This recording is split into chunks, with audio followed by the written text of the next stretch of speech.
જો તમે પણ ગૂગલ ફોટો એપ્લિકેશન વાપરતા હોય અને તમને આ એમની સ્ટ્રીક વિશે જો ખબર ના હોય તો આજે જ આ વિડીયો પૂરો જોજો અને આ વસ્તુ તમારા ગૂગલ ફોટો પર અપ્લાય કરજો કે જેનાથી તમને ઘણી નવી વસ્તુ જાણવા મળશે. તો બસ આવી જ નવી અપડેટ માટે અમારા પેજને ફોલો કરો અને વિડીયોને કહી દો લાઈક. તો સૌથી પહેલાં તમે તમારો ગૂગલ ફોટો ઓપન કરી લો. ગૂગલ ફોટો ઓપન કર્યા પછી પહેલી સ્ટ્રીક છે જે તમારે કોઈ પણ વસ્તુ તમારે પ્રાઇવેટ ફોટો છે અથવા તો પર્સનલ ફોટો તમારે હાઇડ કરવા છે, લોક કરવા છે, તો તમારે કોઈ પણ થર્ડ પાર્ટી એપ્લિકેશનની જરૂર નહીં પડે.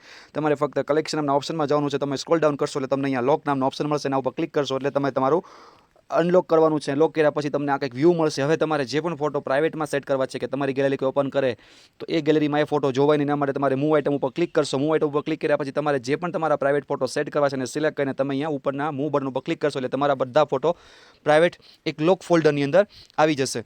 હવે આ તમારો પહેલો ફીચર્સ હતો જેનાથી તમે તમારા પ્રાઇવેટ ફોટોને લોક ફોલ્ડરની અંદર સેટ કરી શકશો, જેનાથી પાસવર્ડ સિવાય કોઈ પણ વ્યક્તિ એ તમારા ફોટાને યુઝ કરશે નહીં.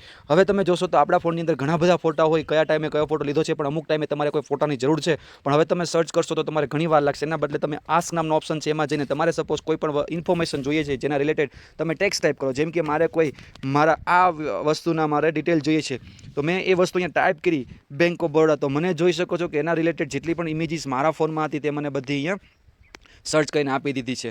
અને ત્રીજો અને લાસ્ટ બહુ ઇમ્પોર્ટન્ટ ફીચર્સ કે જેના માટે તમે સૌથી પહેલાં તમારા પ્રોફાઇલ આઇકન ઉપર ક્લિક કરો. પ્રોફાઇલ પર ક્લિક કર્યા પછી તમે અહીંયા ફોટો સેટિંગમાં જાઓ. ફોટો સેટિંગમાંથી તમારું બેકઅપ ઓફ હોય તો તેને ઓન કરો કે જેનાથી તમારો ફોન ક્યારેય પણ ખોવાઈ જશે અથવા તો તમે તમારો આઈડી બીજા ફોનમાં લોગિન કરશો તો તમારા બધા જ ફોટો જે નવા ફોનમાં ઓટોમેટિકલી આવી જશે. પણ હા, એક વસ્તુ ધ્યાન રાખજો, બેકઅપ ઓન કર્યા પછી તમારા બધા જ ફોટોની જે મેમરી છે તે મેમરી ફોટો ઘણી બધી ઓક્યુપાય કરશે. તો તમે એવા જ ફોટોને બેકઅપ કરો જે તમારે બહુ જ જરૂરિયાત હોય.